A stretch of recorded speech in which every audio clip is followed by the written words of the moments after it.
Hello बच्चों, good morning to all of you. बच्चों, हम लोग इस वीडियो में साउंड चैप्टर पढ़ेंगे and this is the lecture number 5। So ये बहुत ही इंपॉर्टेंट कॉन्सेप्ट है बच्चों। चलिए इसको स्टार्ट करते हैं। ऑलरेडी हम लोगों ने 4 लेक्चर इस पर पढ़ लिया है, तो ये 5वां लेक्चर है। आज की क्लास में हम लोग पढ़ेंगे relation between time period and frequency of a wave. So बच्चों, time required to produce one complete wave is called time period of a wave. जैसे एक वेव है बच्चों, एक कंप्लीट वेव प्रोड्यूस करने में जितना टाइम लगेगा, that time is called time period. That time is called time period. So time required to produce one complete wave is called time period of the wave. This is one complete wave. ठीक है। Suppose the time period of a wave is T seconds. अगर किसी wave का time period बच्चों T seconds है, तो in T seconds number of wave produced 1 होगा। 1 wave produce हुआ यहाँ पर टी टाइम में। ठीक है। सो यूनिटरी मेथड बच्चों, टी टाइम में 1 वेव अगर प्रोड्यूस हो रहा है, इन 1 seconds how many number of wave will be produced? T seconds में 1 वेव प्रोड्यूस हो रहा है बच्चों। तो यहां से आप एनालाइज कर सकते हैं कि 1 सेकेंड में कितना वेव प्रोड्यूस होगा। So this will be 1 by t number of waves. So this many number of waves will be produced in 1 second.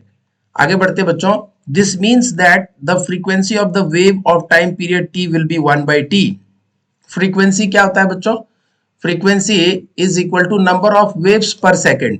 एक सेकेंड में कितना वेव है, तो that is frequency and it is given by 1 by t। Why it is 1 by t? क्योंकि 1 by t क्या represent कर रहा है बच्चों? 1 by t is representing number of waves in 1 second. So 1 by t is representing number of waves. This is representing number of waves in 1 second. So this is equal to frequency. The frequency of a wave is the reciprocal of its time period. So यहाँ से हम लोग बोल सकते हैं बच्चों कि frequency of a wave is reciprocal of time period है। So frequency is equal to 1 by time period or 1 by t, where f is the frequency of the wave and t is the time period of the wave. आगे बढ़ेंगे बच्चों, velocity of wave या speed of wave की बात करेंगे। The distance travelled by a wave in 1 second.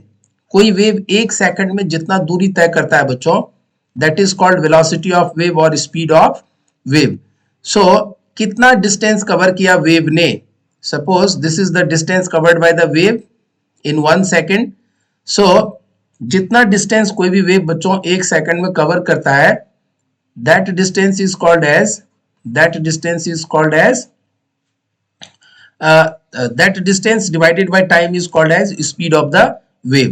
So यहां से आगे बढ़ेंगे बच्चों, the velocity of a wave is represented by v and the SI unit for measuring the velocity of a wave is meter per second. बच्चों velocity of wave जो होगा that will be equal to distance traveled by the wave in 1 second और distance travelled upon time. ठीक है। मान लीजिए 10 metre distance cover किया 1 second में, तो the velocity of the wave will be 10 metre per second. That's it. और that is also equal to the speed of the wave. यहां से आगे बढ़ेंगे बच्चों, relation between velocity, frequency and wavelength of a wave.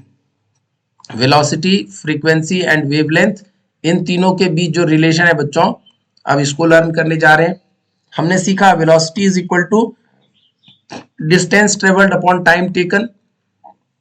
Now suppose a wave travels a distance of lambda, wavelength के बराबर का distance travel किया lambda, which is its wavelength in T time, then velocity will be equal to distance upon time, so lambda by T.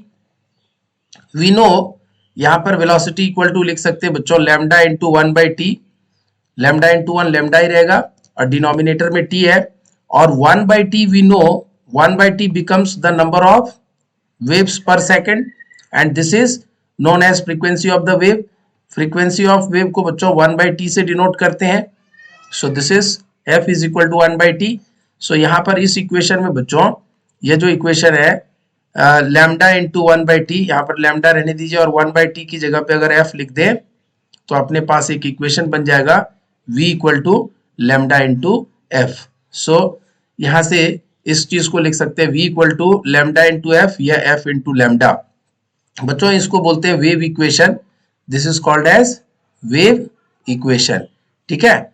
और यहां से आप देख सकते हैं v is velocity of wave, f is the frequency and lambda is the wavelength. So we can write velocity of wave equal to frequency into wavelength, frequency into wavelength. So this is very important result बच्चों, इसको याद रखिएगा, या आगे के problems को भी solve करने के लिए हम यूटिलाइज करेंगे, ठीक है बच्चों।